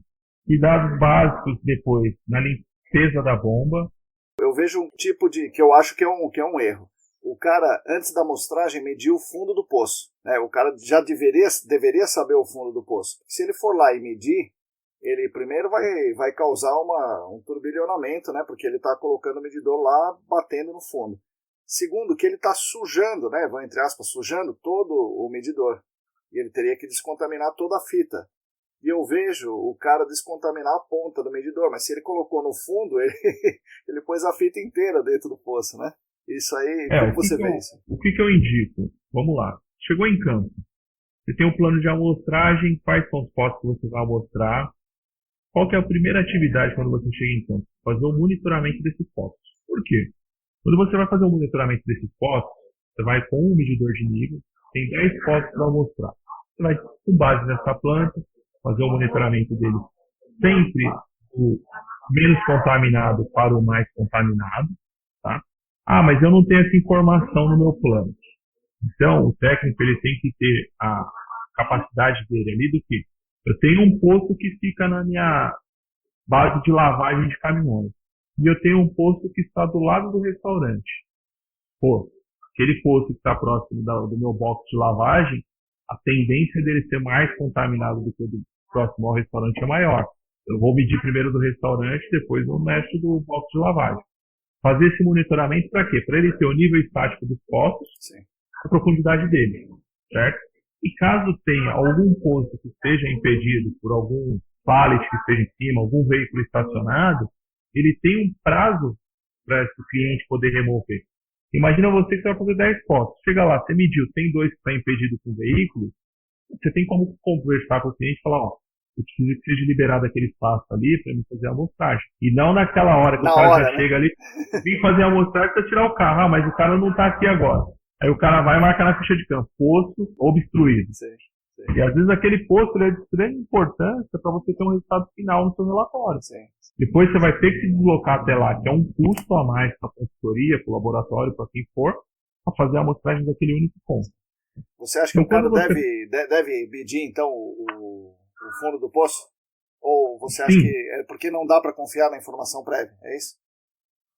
Você pode ter tido uma perda, Tanaka, determinado do quê? Pela sedimentação. A própria sedimentação que você tem, a não ser que você fez uma amostragem há 15 dias atrás e está refazendo uma amostragem, esse resultado não mudou em 15 dias. Mas num período de 6 meses, você pode ter tido alguma perda de fundo de poço aí por sedimentação de sedimento. Então, assim, eu acho importante o cara fazer essa verificação. E aí entra o processo de descontaminação. Aí, posteriormente, fez o monitoramento, aí ele vai iniciar, ele já tem esses dados, tá?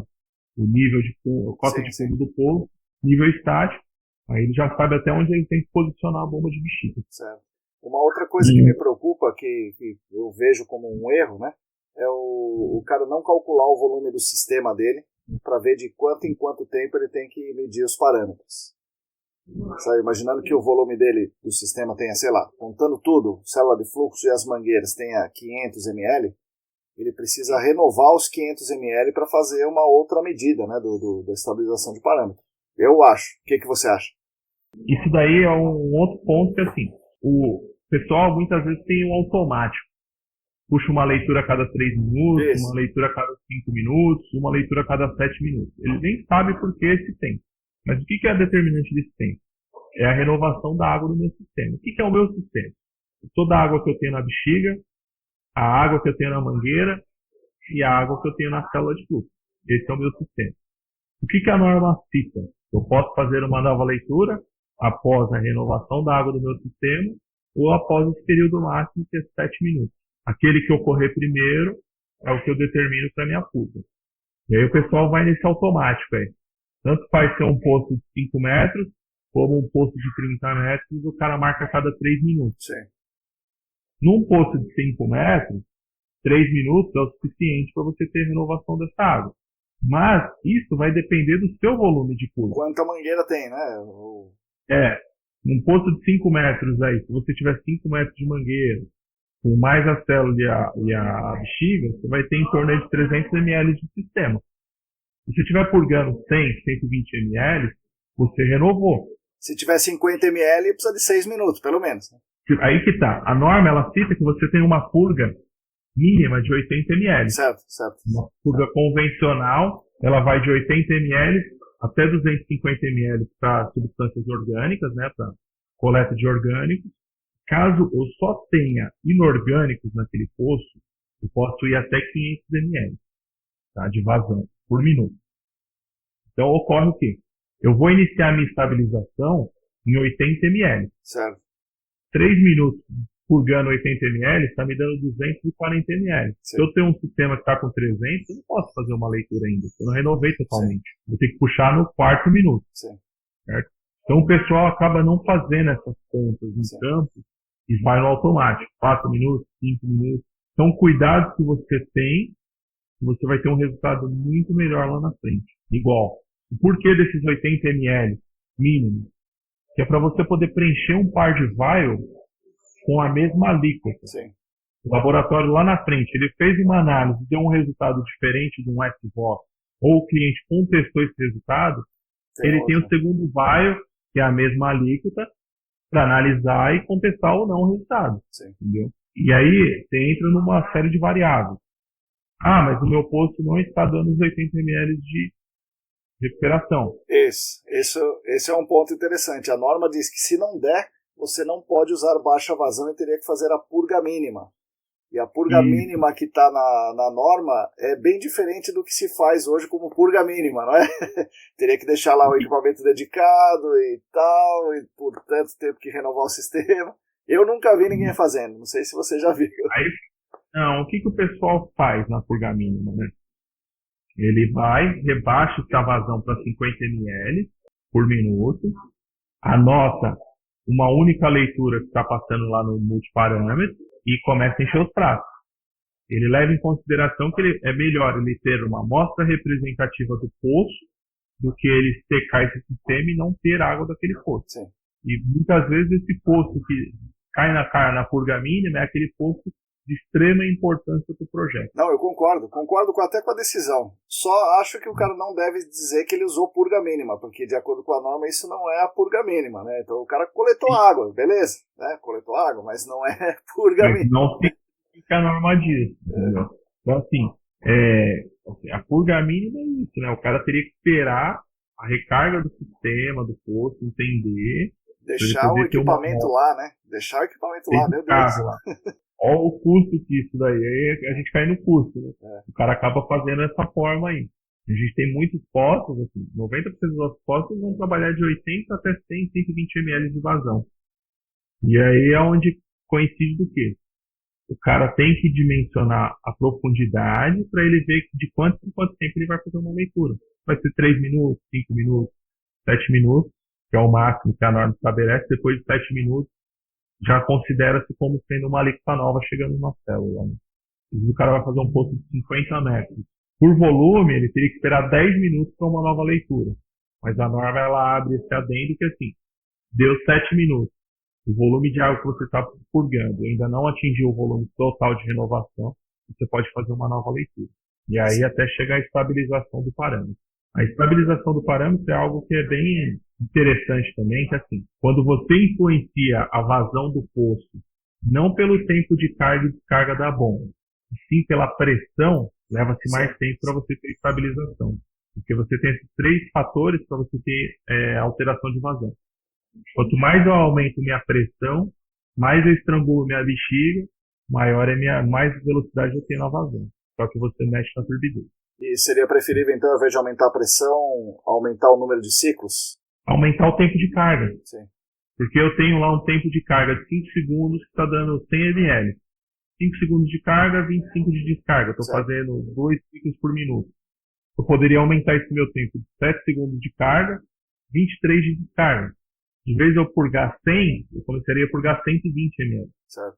E aí, o que eu sempre recomendo? Utilizem números casados. É um ciclo por minuto, eu estou dando 5 segundos de carga, 55 de descarga. Estou com 1 minuto fechado, a vazão que eu tiver é a vazão por minuto. Senão fica complicado, né? O cara vai ter que fazer muita conta lá no campo e... O que eu canso de receber equipamento aqui para manutenção, compressor, tá lá. 7 de carga, 40 de descarga. Ou seja, cara, o cara tá dando um ciclo cada 47 segundos. Ele vai ter que fazer uma regra de 3 para ele chegar no volume por minuto, porque a norma está em minutos. Agora, você acha que alguém vai ter tempo de fazer uma regra de 3, então? Acho difícil, ainda mais com 47, né? Um negócio complicado, né? E o calorzão a 35 graus na sombra, nas costas. Né? Então, assim, esses são os cuidados que eu vejo. O pessoal, às vezes, erra em campo por esse desconhecimento. Falta de um pouquinho só, né? Então é legal você ter falado, porque daí algumas coisas as pessoas podem prestar mais atenção. Eu falo que são detalhes que fazem total diferença no resultado final. Sim. E o cara, assim, lê a norma, ele não vai saber todas essas artimanhas aí, essas coisas que você, como já fez muito, já pode ter cortado o caminho das pessoas aqui. Com certeza. E na remediação, as remediações, você já viu muitas remediações, certo, Fabiano? Aí, principalmente posto de combustível, principalmente MPE, né? Viu muito disso aí, né? Já tive a oportunidade de ver diversos tamanhos, tipos e sistemas aí que existem. Desde injeção de produtos, oxidantes e tudo mais, aí até os sistemas mais antigos. Aí o pessoal punha lá os MPE, né? Deixava lá MPEs e SVEs em conjunto, né? Sim. Bombeava tanto o fluido como o vapor que saiu dos poços. Bom, primeiro eu vou fazer uma pergunta mais técnica, depois uma outra pergunta de uma história que você vai contar para nós. Bom, a mais técnica é assim, imaginando o MPE, o cara usa um tubo, né, que é um tubo flexível, tipo uma mangueira, pelo menos era assim antigamente, e o cara faz um corte chanfrado na ponta da mangueira, e essa ponta da mangueira vai no poço. E pelo esse corte chanfrado, aplica-se um vácuo em superfície e extrai, supostamente, né, o vapor, a fase livre que está no poço e a água, né, extrai mais ou menos tudo ali no mesmo tubo. Isso aí é um negócio que era muito comum. E daí eu fico pensando o seguinte, se existe uma flutuação no nível d'água, ou a própria ação da remediação, e o nível d'água fica abaixo daquele tubo. Então o tubo passa a puxar só ar. Dentro do sistema, que tem só um negócio de vácuo puxando tudo, vai puxar mais desse daí do que dos outros. E o outro que está mais na água não vai puxar nada. Então não é uma remediação, não fica meio esquisito isso daí? Como é que o cara poderia fazer para melhorar esse problema? Se é que existe problema.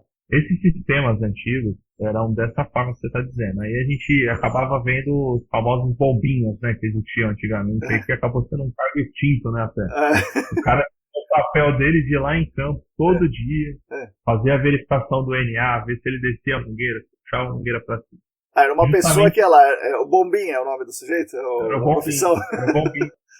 Ele ia lá, descia a mangueira, puxava a mangueira para cima, então assim, você tinha aquele sistema de remediação que acabava sendo ineficiente.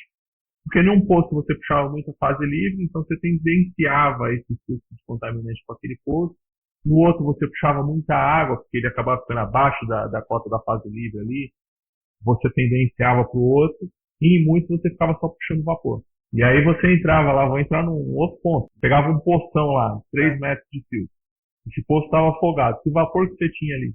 Nenhum. Você tinha um mínimo de vapor que aquela substância que está presa dentro do poço estava exalando. Só dentro do poço. Mas o vapor preso em solo mesmo não estava puxando nada. Então, por isso que esses sistemas acabavam sendo ineficientes. Aí, muitas vezes também, a gente tem a limitação do quê? De pressão negativa, de vácuo. O cara determinava MTE para tudo e qualquer sistema. Aí chegava lá, o posto tinha 10, 12 metros, ele já tinha uma ineficiência do sistema, por quê? Você tem perda de carga por pressão negativa. Então acabava se tornando aquela remediação seca-gelo, né? Certo. O cara baixava um pouquinho, ia lá, media, diminuía um pouquinho. Na outra campanha dava um pico. Então o cara ficava lá 5, 6, 7, 8 anos tentando remediar uma área e não funcionava. Tanto que esses sistemas hoje são bem distintos, né?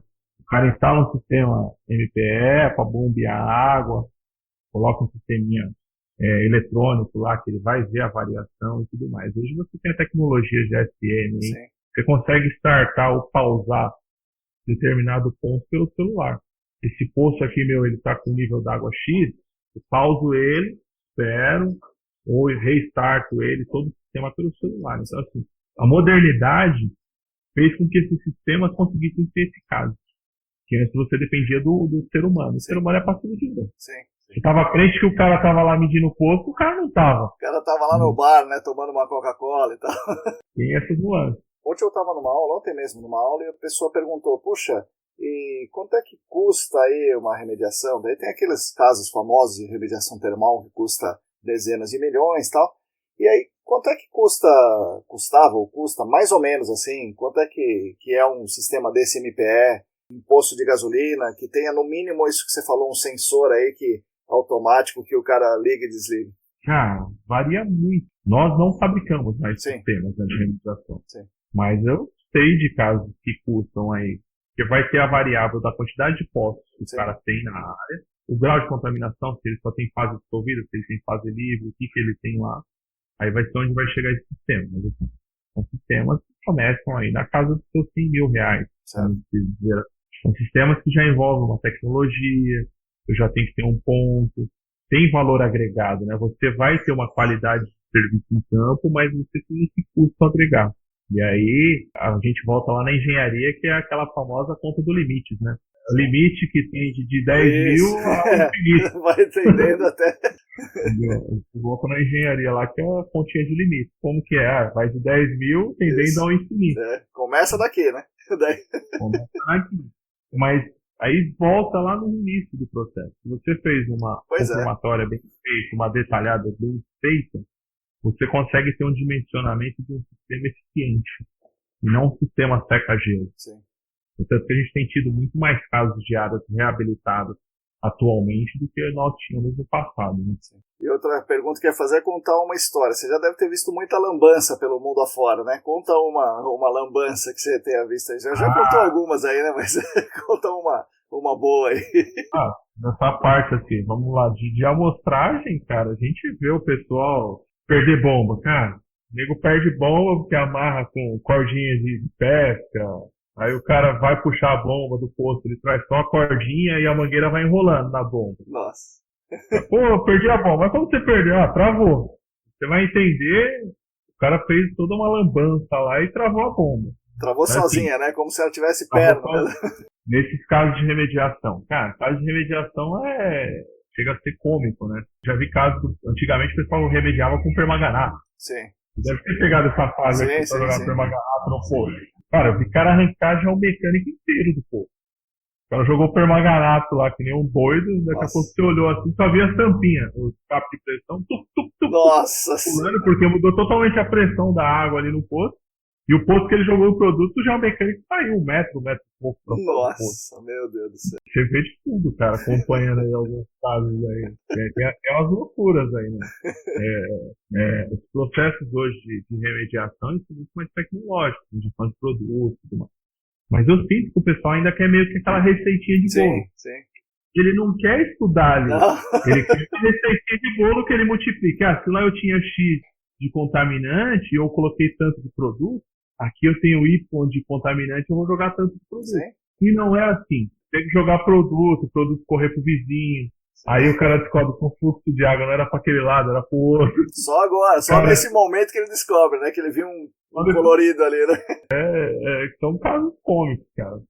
Vou dar um exemplo. O cara me ligou. Eu tô com um sistema de um pump treat. Ele falou que ele tava com um pump treat. Poxa, sistema de remediação de bombeamento e tratamento. Tá, o que você precisa? Eu preciso daquela bolsinha que vai dentro da bomba. Bolsinha? Que bolsinha? Eu vou te mandar uma foto. Aí o cara me manda uma foto do que você precisa pra eu ver se eu tenho. Aí o cara mandou uma foto, ele tava numa bexiga. Nossa, a remediação dele é o pump and treat com a bomba de bexiga na mão. Eu falei, cara, isso aí é uma bexiga. Aí ele falou assim, não, mas eu tô usando. Eu falei, cara, mas não é o ideal, isso daí não vai te dar um resultado. Não, já tem 2 anos que tá assim, aí essa bolsinha furou. Por que será, né? Mas 2 anos, ela durou até muito, né? Aí ele falou, ela furou e eu preciso trocar agora. Eu falei, cara, mas não é eficiente, é isso não, mas o sistema tá rodando. Eu quero 3 bolsinhas, porque eu tenho 3 bombas dessa na área. Aí você ri pra não chorar, né? Porque você vê a qualidade do serviço. Meu Deus do céu. Que é o que aparece algumas histórias. Nossa. Aparece cada uma, tá? Que a gente chora, a gente ri pra não chorar, cara. Imagino aí na venda do equipamento deve ter bastante, né? Cada pedido maluco, essa daí, por exemplo, né? Esse da bexiga, casos assim, vez ou outra aparece um cara assim. Eu preciso de tal coisa. Manda uma foto. Aí o cara manda, você tá achando que é um produto X, é o Y. Esse caso da remediação foi um. Aparece os caras que querem a solução pronta, vira e mexe, posto de gasolina, liga aqui. O cara joga lá no Google, lá, remediação, aparece o nome Sauber, ele liga. Tá, o que você precisa? Eu tô com o meu posto aqui, o posto de gasolina, cara, e apareceu um óleo aqui no meu posto. Apareceu, tá? Apareceu um óleo aqui no meu posto. O que você tem aí pra mim vender aqui que eu consiga sumir com esse óleo? Sumir com esse óleo, né? Você vai explicar pro cara. Eu sempre procuro explicar, cara, sumir com esse óleo parece ser simples, mas não é. Você não tinha uma consultoria que fazia um serviço aí assim. Aí você começa a conversar com o cara vai soltando. Eu tinha, então. Conversa com ela, porque isso é uma fase livre, que apareceu e tal. Não, mas eu tô tentando vender o terreno e isso não pode estar aqui. Nossa Senhora. Cara, não vai ser eu que vou fazer esse milagre pra você, cara. Você vai contratar uma consultoria pra fazer.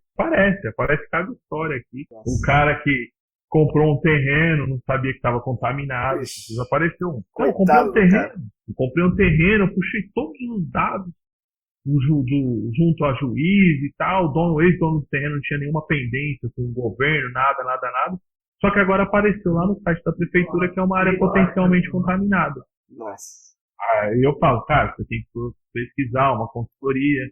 Nesse ponto, assim, Tanaka, eu tenho uma ética minha que, assim, eu não indico consultoria.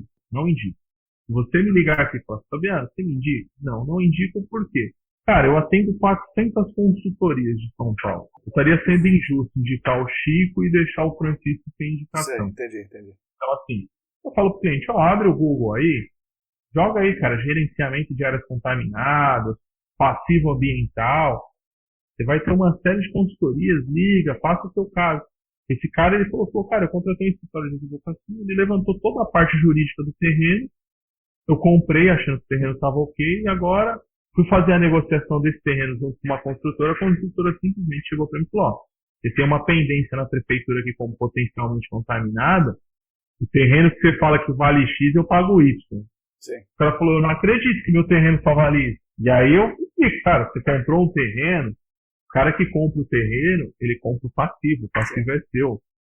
Não tem essa, mas o ex-dono é corresponsável, mas vai levar juridicamente, um processo e tudo mais. Mas até então, o problema é seu. O passivo é seu. Nesse momento, aí, é você. Vai falar, esse cliente que ligou do terreno, aqui no Tatuapé, falei, cara, isso daí é a mesma história de você comprar um carro, você não viu, esse carro é roubado. Até você explicar para a polícia que esse carro você acabou de comprar e tudo mais, querendo ou não, ele é seu. Sim. Agora você vai ter que contratar uma consultoria, fazer todo um levantamento histórico, e aí, se juridicamente você quiser correr atrás do ex-dono, para ver corresponsabilidade, é outro cliente.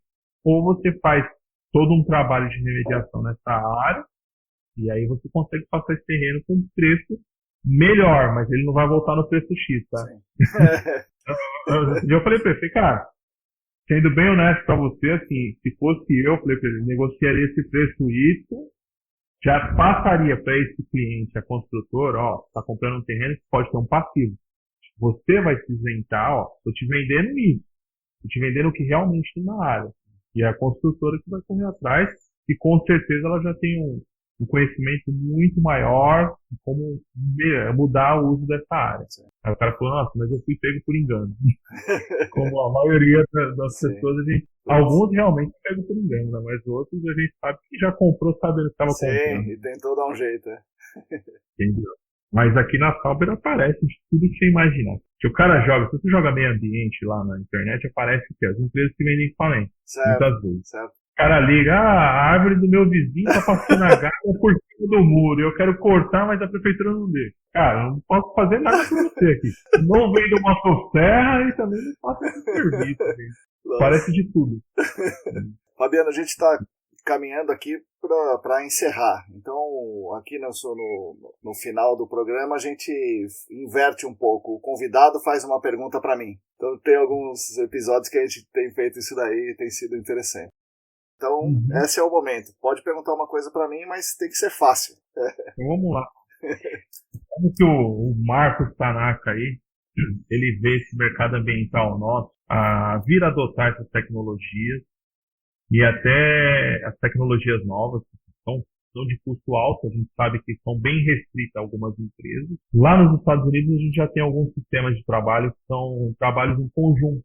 A consultoria X, ela tem uma tecnologia, a Y não detém dessa tecnologia, mas faz um contrato entre elas, de respeito mútuo do cliente e tudo mais, e acaba trazendo essa tecnologia para o projeto. Como que você vê o nosso mercado ambiental fazendo esses consórcios?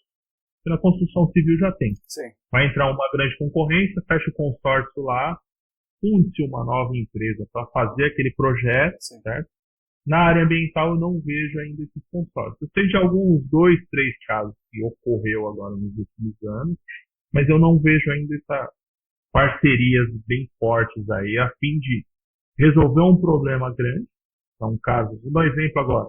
Está acontecendo na Ecos lá, o Jurubatuba. Certo. A gente tem diversas consultorias lá trabalhando no Jurubatuba, cada uma na sua área, mas a gente não consegue ver esse consórcio aí para otimizar uma boa tecnologia, com um custo legal de uma consultoria, fazer esse consórcio. Como que você enxerga esse nosso mercado ambiental no futuro, fazendo esses consórcios e parcerias aí? não sei dizer assim com certeza, porque eu não converso tanto, né, com os caras grandes assim que tomariam esse tipo de decisão, né, tipo, o CEO da ERM, não sei se é CEO o nome, né, mas o grande manda-chuva da Arcades e tal, da Geoclock. Mas eu acho que isso é muito difícil de acontecer. Isso é uma coisa que demoraria bastante para acontecer no nosso mercado. Eu vejo muito as empresas de consultoria assim, fechadas. Embora os caras, como nós, conversemos assim tranquilamente, né, o pessoal que trabalha, coordenadores, conversa tranquilamente com os outros, mas eu vejo que os tomadores de decisão nas consultorias são muito fechados. Ah, não, isso aqui é meu, o cliente é meu, eu não vou deixar nem o vizinho nem olhar para o cliente, porque senão ali na frente eu me dou mal e tal, né? Então eu não vejo assim num futuro próximo isso acontecendo. Agora, isso pode mudar com a introdução de casos grandiosos, como é a Jurubatuba. Jurubatuba é um caso muito, muito grande, com, sei lá, Ministério Público, Poder Público, fundos e um pool de indústrias, eventualmente, que se forme lá, e aí a coisa poderia mudar de figura por exigência de alguém, exigência ou do cliente ou do regulador. Mas eu acho que, por vontade do mercado, eu acho que isso não ocorre tão cedo, não. E, por outro lado, o uso de tecnologias novas, né? Eu vejo como mais importante que usar tecnologias novas é usar ideias novas, as pessoas estudarem o que deve ser feito e aí desenvolver a própria tecnologia ou ir em empresas que desenvolvam tecnologias, como a Sauber, como outras empresas, né, que desenvolvem alguma tecnologia para solucionar o problema. Eu acho que isso é uma coisa que tende a melhorar. Então, as pessoas conhecendo o que deve ser feito, sei lá, um exemplo aí que você falou da remediação, fala, eu tenho que fazer uma remediação, e MPE é bom. Agora, MPE tem que dissociar a unidade de estratigráfica de fluxo, então eu vou instalar os postos de bombeamento na zona de fluxo. E eu vou instalar os postos de extração, outros postos de extração na zona não saturada. E esses postos são integrados com sensores, mas eu não entendo de sensor. Quem que pode me ajudar aí a desenvolver o sensor? Com certeza tem gente que faz isso no Brasil, né?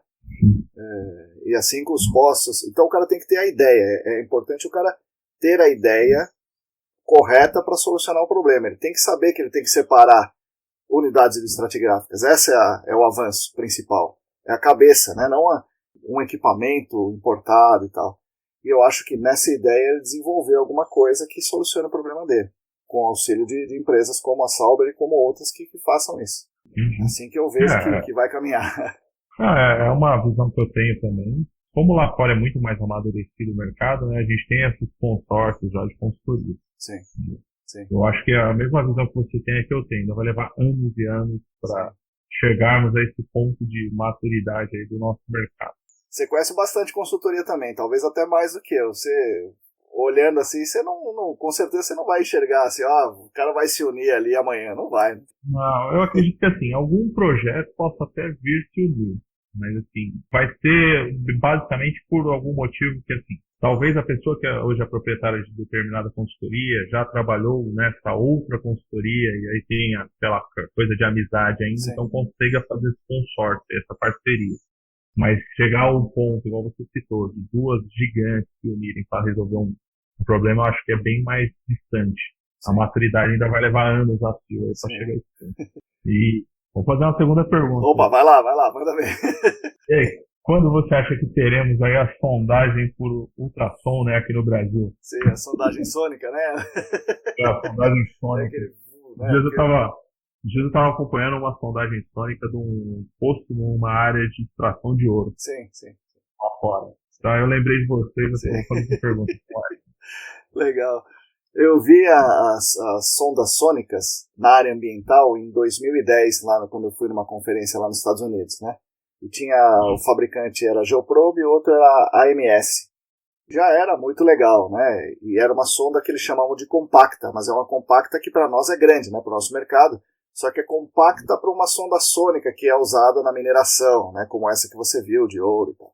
E aí a gente, naquele momento, né, entre 2010 e 2015, a gente andou perguntando, mas quanto é que é e tal. Resumindo, chegaria aqui no Brasil uma dessas compactas por uns 2 milhões de reais, mais ou menos. Então é muito dinheiro para alguém investir eu acho, né? De repente, para alguma empresa possa valer a pena e tal, mas é... E tem um outro problema, essas compactas que eu vi, ela vibra, né? Então, ao vibrar, ele facilita a entrada do equipamento no solo, né? Então ele vibra, desagrega o solo, causa aí uma liquefação local no solo, e o material entra no amostrador, que pode ser um liner gigante ou uma camisa, né, gigante de plástico mole, assim. Só que muitas vezes ele tem que jogar água, talvez para resfriar a coroa, talvez para alguma coisa. E o jogar água aí já pode dar um problema, né? Se você está coletando amostra de solo para analisar e tal, né? Isso pode dar um problema. Mas eu sei que tem no Brasil uma que está sendo usada para mineração. Agora, eu também ouvi, no LinkedIn, um programa onde as pessoas da Vortex, né, outra empresa de sondagem grande aqui do Brasil, Vortex, a Trust e a Aragon são as maiores, eu acho, a Engie Solis, né? O pessoal da Vortex falando que iria trazer uma tecnologia nova de sondagem para o Brasil. E o que me ocorre de tecnologia nova de sondagem seria a sonda sônica. Então, de repente, eles estão pensando em alguma forma de trazer isso. Entendi. Então, eu acho que não está longe o dia que a gente vai ver a sonda sônica aqui no Brasil. Isso aí, eu acho que a gente vai ver antes a sonda sônica do que essa união do mercado.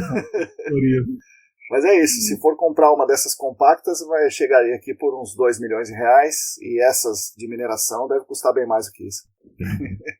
Tendências de mercado aí, né, cara? Sim. Futuro. Quem diríamos que agora em 2020 já teríamos uma quantidade de alta resolução que a gente tem hoje. Sim. Né? Que também não é um negócio barato, né? É um negócio barato e que a gente viu que cresceu bastante no mercado. Então, quem sabe aí nos próximos anos também não apareça alguém aí falando, eu vou levar isso pro Brasil. Pois é, 2 milhões, vamos lá, pô. Dinheiro guardado aqui. Vendi meu carro, né? Vou comprar uma dessa aí. Acho que é isso, Marcão. Então, beleza, agora são as palavras finais. Pode falar o que eu esqueci de falar aí. O podcast é seu agora, Fabiano. Manda ver. Cara, agradeço a oportunidade aí, mas temos um mercado que é novo ainda, o mercado ambiental frente a outros mercados, principalmente quando se fala em mercado ambiental já é novo. Sim. Quando se fala em gerenciamento de áreas contaminadas, então ainda é um bebê, é uma criança que começou a andar agora. Ainda tem muito mercado para crescer no Brasil. Pega-se aqui São Paulo, temos muitas áreas identificadas, e quando se ramifica isso daí para o Brasil, ainda tem muita coisa a ser descoberta, não para o lado ruim, mas assim, descobriu uma área contaminada X gigante. Vamos trabalhar em cima dessa área para preservar o futuro aí. Sim. E deixar um legado. A única coisa que a gente pode deixar dessa vida aqui é um legado para futuras gerações aí, e deixar um mundo mais justo. Sim. E mais perfeito aí para as nossas gerações futuras. Acho que é isso que nós que estamos aí frente ao meio ambiente temos que ter em mente, trabalhar para deixar o futuro melhor e deixar um legado. Sim. Principalmente na área contaminada, a gente tem um grande problema aí que vai ser a falta de crise hídrica futura. Sim. Se preservarmos esse meio ambiente subterrâneo aí que nós tanto estudamos aí, com certeza será minimizado lá no futuro essa crise hídrica por esse trabalho que a gente está fazendo agora, que é um trabalho de formiguinha, vamos dizer. Essa é a minha colocação final aí. Legal. Obrigado, Fabiano. Vamos desvencilhar aí, vamos trabalhar em cima disso. Vamos lá. Você tem quantos filhos, Fabiano? Tenho 2. Tenho uma menina de 2 anos e 8 meses aí, que de vez em quando ela participa da aula do Senac. Sim, Pequena Júlia. E tem o Matheus de 8 anos aí, que já, das palavras dele, ele pretende ser um engenheiro no futuro. Legal. Ele fala que o engenheiro sabe de tudo. É isso aí. Meu filho tem 8 para 9 anos, ele fala que ele quer ser inventor. Deixar um legado aí para essas crianças. Sim. Meu filho, seu filho aí, as crianças no futuro aí consigam ter um mundo melhor, né? Ou pelo menos ter um mundo, né? Sim. Já é uma vitória. Do jeito que o meio ambiente está sendo tratado aí, cara, tá feio. Felizmente não sabe como vai ser o futuro. Sim. Então vamos trabalhar em cima disso aí para preservar o máximo que a gente consegue. Obrigado então, Fabiano. Eu que agradeço, Paná. E mais uma vez aí, que o mercado precisar aí, você pode contar comigo aqui, pode contar com a Sauber. A gente está aí para atender o mercado aí, desenvolver novas tecnologias e fazer com que o Brasil se destaque no mundo. Porque o Brasil tem pessoas capacitadas para isso, temos bons profissionais para isso. Só temos que vestir a camisa do Brasil e mostrar que a gente tem potencial. Com certeza. Somos os responsáveis aí por mostrar que o Brasil é bom e tem potencial. Sim. Valeu. Obrigado, Fabiano. Eu que agradeço. Beleza, obrigadão, Tanaka. Essas foram as palavras do Fabiano Rodrigues. Eu espero que vocês tenham gostado e tenham aprendido muito com ele, como eu mesmo aprendi aqui. Gostei bastante. Uma coisa notável que ele falou, né, que nas histórias que ele contou, é a perseverança dele, a determinação, a lucidez dele em saber que o conhecimento, a educação o levaria a atingir seus objetivos, e realmente ele conseguiu atingir e vai atingir muito mais, né? Então, essa perseverança, essa clareza que ele tem é algo muito, muito interessante. Eu gostaria que vocês refletissem sobre isso. Eu queria aqui ressaltar alguns pontos que ele mostrou para a gente durante a fala dele, né? Para amostragem de solo, se você quer analisar voláteis, então se você precisa amostrar solo para analisar compostos orgânicos voláteis, os VOCs, existe uma norma nacional. Em São Paulo, essa norma nacional é de cumprimento obrigatório, e essa norma é a 16434, aprovada em 2015, tá? Então ela tem 5 anos. Eu disse para o Fabiano, e repito aqui para vocês, que eu achava que essa norma já era muito conhecida e praticada no país inteiro. Mas recentemente, eu conversando com muita gente de vários lugares do Brasil, eu percebi que ela ainda é pouco conhecida. E me causou ainda mais estranheza saber que, mesmo no estado de São Paulo, ela é pouco utilizada. O que é realmente curioso, né? Como é que ela pode ser pouco utilizada se ela é exigida, né? Então, sinceramente, eu não sei dizer para você o que acontece, que mesmo exigida, ela ainda não é totalmente 100% utilizada em todos os casos aqui no estado de São Paulo. Os principais pontos dessa norma 16434 são os seguintes. A amostragem deve ser feita por cravação e usando liner. Tá? A norma exige isso. Amostragem por cravação e o uso do liner. Outra coisa, é preciso fazer uma varredura nesse liner utilizando o PID com furos no liner. Não é permitido pela norma fazer varreduras usando aqueles famosos saquinhos zip para selecionar amostras. E, obviamente, o PID tem que ser adequado para o composto orgânico volátil que você está querendo analisar aí, né? Outra coisa, a amostra deve ser preservada no frasco adequado e com o holding time, né, o tempo de espera entre a coleta e a análise, né, esse é o holding time, adequado. Então, existe uma relação frasco-holding time. O famoso frasco de boca larga não pode ser usado. Então, a norma 16434 não permite o uso do frasco boca larga, aquela história de pegar um monte de solo, socar ele no frasco boca larga e mandar para o laboratório. Isso não é permitido pela norma. Alguns métodos e frascos utilizados são os seguintes, métodos de preservação, né, e frascos adequados são os seguintes. A preservação com metanol, nós discutimos isso aqui no episódio com o Leandro e Leonardo, falamos bastante disso, e falamos também no episódio com a Letícia e a Larissa. O frasco hermético, que o Fabiano falou aqui, ele falou aqui do VioVoc, né? E o Leandro e o Leonardo também falaram sobre esse frasco hermético. Existe a preservação com água, que a Letícia e a Larissa falaram também no episódio delas.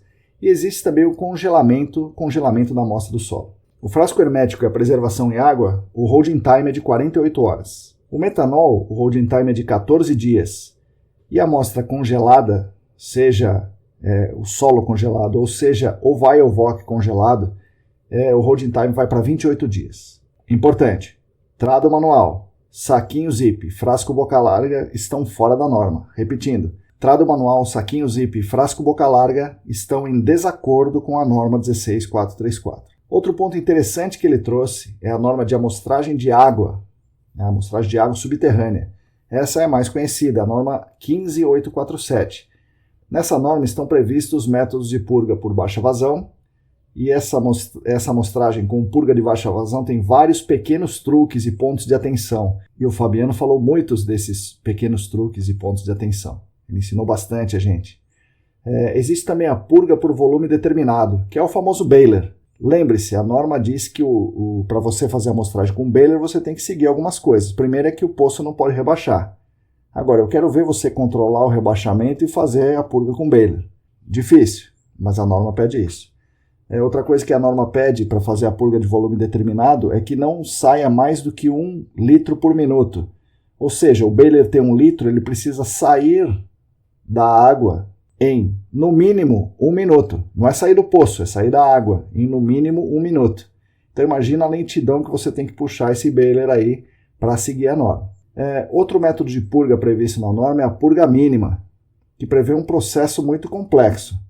E esse processo, eu vou adiantar para vocês aqui, não é coletar a água antes da estabilização.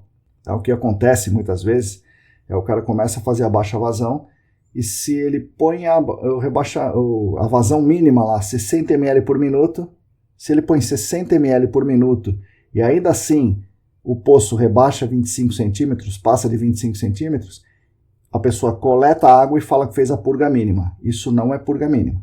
A purga mínima é uma outra história e quem vai fazer isso, recomendo que leia com atenção a norma 15847. Enfim, peço aí que vocês sigam a gente no Telegram, no Facebook, no Instagram, inscreva-se no canal do YouTube. Importante, inscreva-se na nossa newsletter. Se depois de tudo isso você quiser e se você puder nos ajudar financeiramente a manter esses canais aí sempre ativos e tal, entra lá no apoia.se/ECD Ambiental. Aproveitando, agradecemos demais aos colaboradores atuais. São 23 colaboradores, poxa, agradeço demais esses 23 colaboradores, 4 são anônimos. Eu queria agradecer aqui Felipe Nareta, Luciana Vaz, Calvin Yost, Cristina Maluf, João Paulo Dantas, Diego Silva, Alain Humberto, Felipe Ferreira, William Taquia, Tatiana Citolini, Átila Pessoa, Sérgio Rocha, Leandro Gomes, Wagner Rodrigo, Rodrigo Alves, Larissa Macedo, Leandro Oliveira, Roberto Costa e o professor Heraldo Giachetti. A vocês, meu muito obrigado especial. Obrigado, até a semana que vem.